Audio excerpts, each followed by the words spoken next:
आणि यानंतर नाशिकमध्ये जाऊयात। नांदगाव मतदारसंघातील 164 नंबरच्या मतदान केंद्रावरचं ईव्हीएम मशीन हे बंद आहे। तब्बल 2 तासांपासून मतदार इथे ताटकळतायत। न्यू इंग्लिश स्कूल येथील मतदान केंद्रावरचा हा प्रकार असल्याचं आपल्याला दिसतंय। विधानसभा सार्वत्रिक निवडणुकीच्या मतदानाला सकाळी 7 वाजता सुरू झाल्यानंतर नांदगाव मतदारसंघातील 164 नंबरचं आदर्श मतदान केंद्रावरील ईव्हीएम मशीन हे सकाळपासून दोनदा बंद पडलं आहे। त्यामुळे या ठिकाणी जे आहेत ते मतदारांना ताटकळत उभं राहावं लागत आहेत। या ठिकाणी मतदार आपण बघू शकतो, हे मतदार मतदान करण्याच्या प्रतीक्षेत आहेत। 2 वेळा ते मशीन बंद पडल्याने अजूनही या ठिकाणचं मतदान जे आहे ते सुरू झालेलं नाही आहे।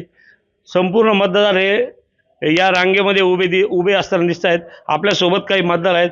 काय सांगाल, केव्हापासून हे मतदार मशीन बंद पडलेलं आहे? कमीत कमी म्हणजे 1 तास झाला, 1.5 तास झाला, तेव्हापासून तसंच होतंय। आता कवचे सगळे लेडीज आहे, जेंट्स आहे, कवचे इथं ज्येष्ठ अजून मतदान झालेलं नाही। खूप काय सांगाल, तुम्ही मतदानासाठी इथे आले होते, काय परिस्थिती? एबीपी माझा, उघडा डोळे बघा नीट।